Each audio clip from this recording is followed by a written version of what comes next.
The following presentation is best experienced with headphones.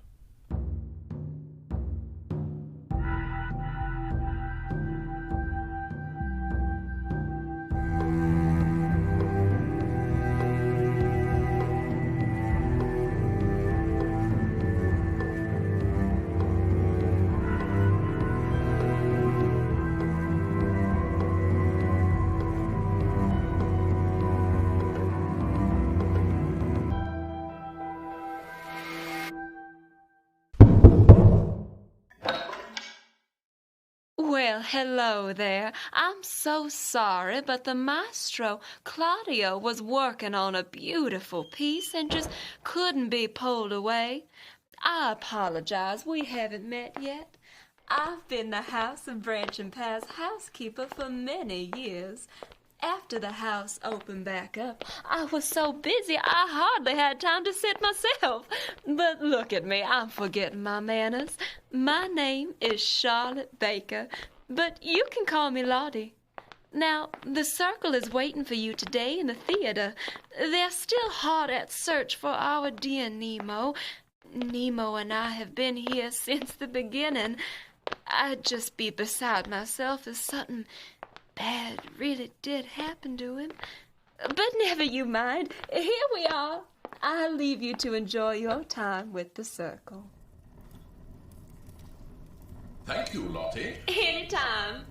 Well, honored guests, welcome. We are happy to be meeting in the theater tonight. The theater is a place of comfort for many. A place to be anything you can imagine. And to tell all the stories you'd like. To be enjoyed by so many. It's also nice to have a break from our search.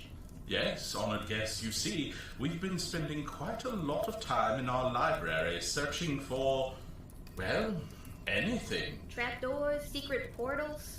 Invisible rooms. Enchanted areas. Anything to give us answer. And all we find Or don't find. is more missing books. Entire shelves have been lost. Don't lose heart, Morgana.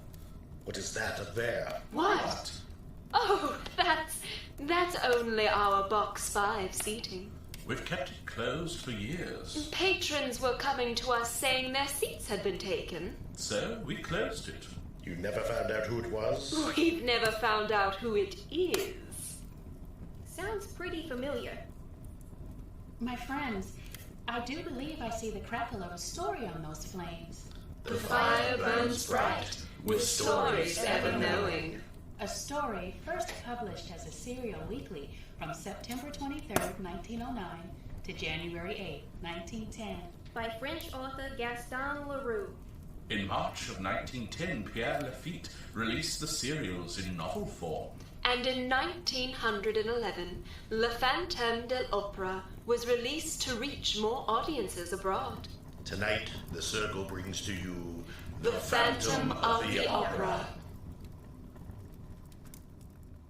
It was the evening on which the managers of the Opera House were giving a last gala performance to mark their retirement, when suddenly the dressing room of La Sorelli, one of the principal dancers, was invaded by the young ladies of the ballet who had come up from the stage. They rushed in amid great confusion. Some giving vent to forced and unnatural laughter, others to cries of terror. Sorelli looked around her now crowded room and thought, What can it be now? These little dancers don't have manners. It was little Joms who gave the explanation in a trembling voice. It's the ghost. And she locked the door.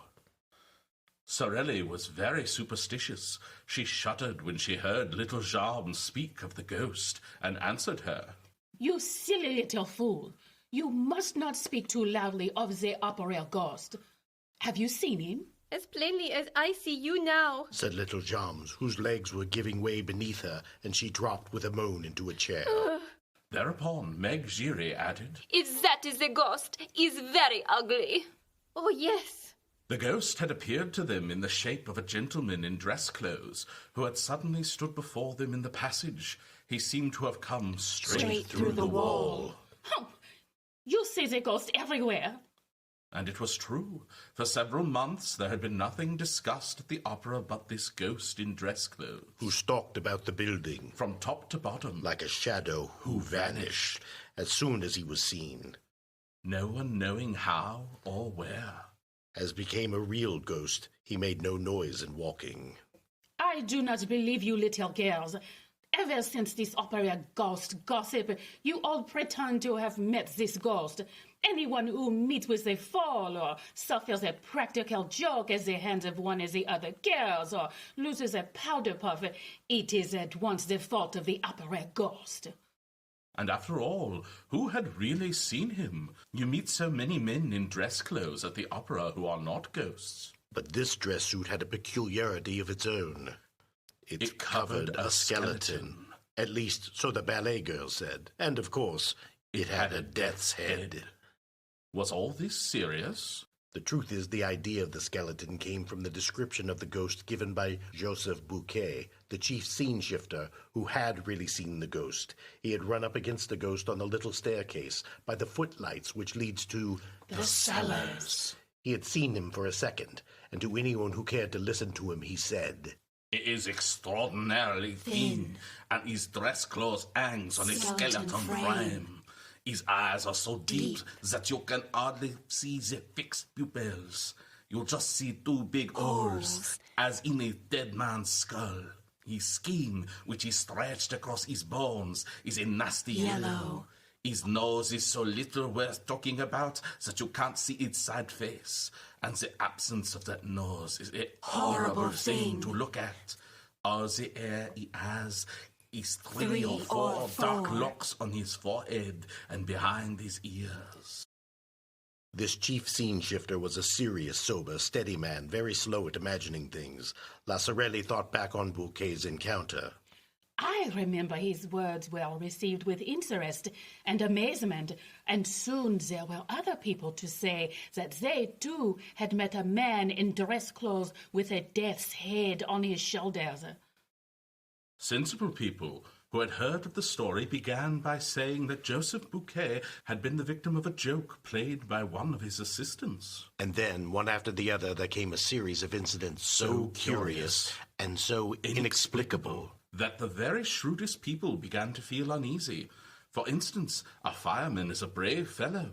He fears nothing, least of all fire. One would think, until this fireman told his story. I had gone to make a round of inspection of the cellars and had ventured a little farther than usual, when suddenly I saw coming towards me, at the level of the head, but without a body attached to it, a head of fire. And, as I said, a fireman is not usually afraid of fire. Sorelli herself, on the day of the adventure of the fireman, placed a horseshoe on the table in front of the stage doorkeeper's box, which everyone who entered the opera, other than the spectators, must touch before setting foot, first tread on the staircase.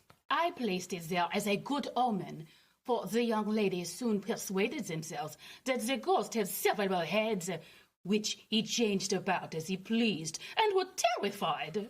Lazzarelli was pulled out of her reverie as little Jean's cried, It's the ghost! An agonizing silence now reigned in the dressing room. Nothing was heard but the hard breathing of the ballerinas. At last, Joms, flinging herself upon the farthest corner of the wall with every mark of real terror on her face, whispered, Listen! Everyone seemed to hear a rustling outside the door. There was no sound of footsteps.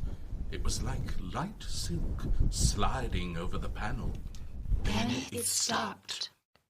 Sorelli tried to show more pluck than the others. She went up to the door and in a quavering voice asked, Who's there? Nobody answered. Then it stopped.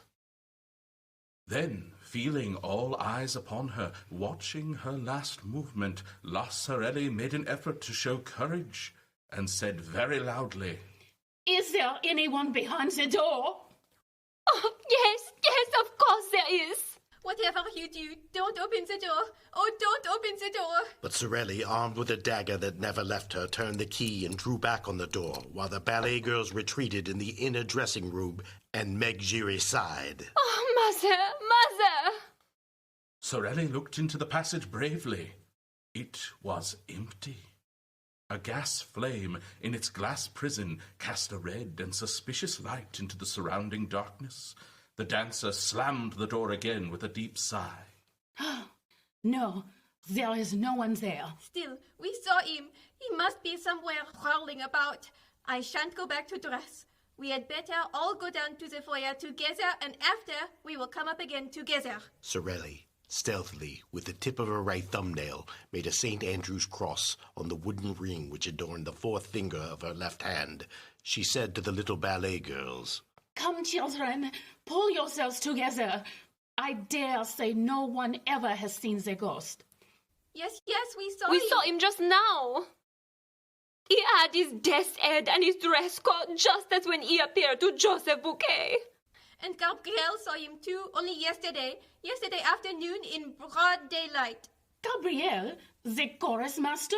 Why, yes, didn't you know? And he was wearing his dress clothes in broad daylight? Who, Gabrielle? Why, no, the ghost. Certainly. Gabrielle told me so himself. That's what he knew him by. Gabrielle was in the stage manager's office. Suddenly, the door opened, and you know how superstitious Gabrielle is. Gabrielle gave one jump from his chair to the lock of the cupboard. In doing so, he tore a whole skirt of his overcoat on a nail. Hurrying to get out of the room, he banged his forehead against the hat peg and gave himself a huge bump. Then, suddenly, stepping back, he skinned his arm on the screen near the piano. He tried to lean on the piano, but the lid fell on his hands and crushed his fingers. He rushed out of the office like a madman, slipped on the staircase, and came down the hall of the first flight on his back. I was just passing with Mother. We picked him up. He was covered with bruises, and his face was all over blood. We were frightened out of our lives, but all at once he began to thank Providence that he had got off so cheaply. Then he told us what had frightened him. He had seen the ghost. The ghost with Death's head. Just like Joseph Bouquet's description. A silence followed, broken by Meg Giry, who said, Joseph Bouquet would do better to hold his tongue. Why should he hold his tongue? That's Mother's opinion. And why is it your mother's opinion? Hush! Mother says the ghost doesn't like being talked about. And why does your mother say so? Because nothing. This reticence exasperated the curiosity of the young ladies, who crowded round little Giry, begging her to explain herself. I swore not to tell. We can keep a secret. What does your mother know, Meg? Well, it's because of the private box. What private box? The ghost box. Has the ghost a box? Oh, do tell us. Not so loud. It's box 5, you know, the box on the grand tier, next to the stage box on the left. Oh, nonsense. I tell you it is. Mother has charge of it, but swear you won't say a word. Of course. Of course. Well, that's the ghost box. No one has had it for over a month except the ghost, and orders have been given at the box office that it must never be sold. And does the ghost really come there? Yes. Then somebody does come? Why, no, the ghost comes, but there is nobody there. He must be seen by someone. That's just it. The ghost is not seen, and he has no dress coat and no head, and all that talk about his death's head and his head of fire is nonsense. There's nothing in it. You only hear him when he is in the box. Mother has never seen him, but she has heard him. Mother knows because she gives him his program. Giry, child, you're getting at us. Oh, I ought to have held my tongue if Mother ever came to know, but I was quite right. Joseph Bouquet has no business to talk of things that don't concern him. It will bring him bad luck. Mother was saying so last night. There was a sound of hurried and heavy footsteps in the passage, and a breathless voice cried, Sorelli, girls, are you there? It is Monsieur Moncharmin's voice. La Sorelli opened the door. What's the matter? How often? What? Joseph Bouquet. What about him? Joseph Bouquet is dead. Oh, no. Yes, he was found hanging in the third floor cellar. It's a ghost. No, don't say it. Yes, it must be the ghost. I shall never be able to leave this room. The truth is that no one ever knew how Joseph Bouquet met his death. The verdict at the inquest was natural suicide, but manager Monsieur Moncharmin described the incident as follows. I was in the manager's office when Mercier, the acting manager, suddenly came darting in. He seemed half mad and told me that the body of a scene shifter had been found hanging in the third cellar under the stage, between a farmhouse and the scene from Roi de Lahore. We both rushed to cut him down. By the time we came down the staircase, the man was no longer hanging from his rope. So this is an event which Monsieur Moncharmin thinks natural. A man hangs from the end of a rope. They go to cut him down. The rope has disappeared. Rest assured, there is a very simple explanation. It was just after the ballet. Picture the corps de ballet scuttling down the Jacob's ladder and dividing the rope amongst themselves in less time than it takes to tell. When, on the other hand, I think of the exact spot where the body was discovered, the third cellar underneath the stage. Imagine that somebody must have been interested in seeing that rope disappear after it had affected its purpose. And time will show if I am wrong. The horrid news soon spread all over the opera, where Joseph Bouquet was very popular. The dressing rooms emptied, and I took the ballet girls, who crowded me like timid sheep around their shepherd, and made for the foyer through the ill-lit passages and staircases. They went as fast as their legs would carry them. All I wanted was to be loved for myself. The end. I understand now why you keep Box 5 empty. Of course. Leroy's account is only the first authored.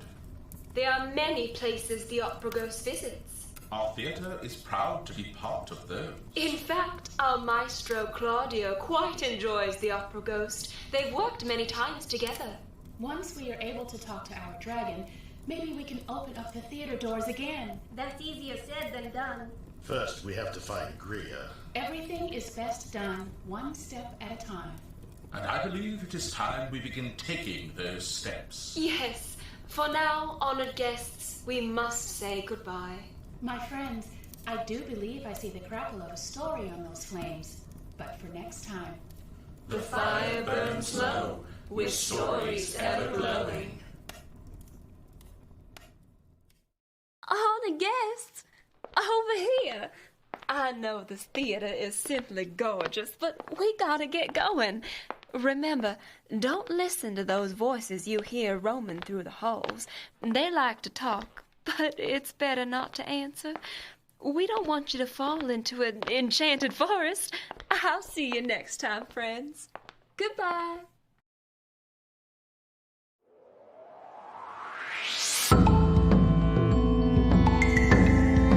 You have been listening to The House of Branching Paths, a theatrical podcast experience brought to you by Round Two It Productions, created by Mark Kilmer and Carol Ann Miller, with featured artists Kimmy Kidd, Bill Blanky, and Caitlin Sowers, with music by Elegy. For even more content, join us on our Patreon, or for more stories like these, be sure to visit your local library. Thank you for joining us, honored guests, and remember, the fire may burn low, but the stories are ever glowing.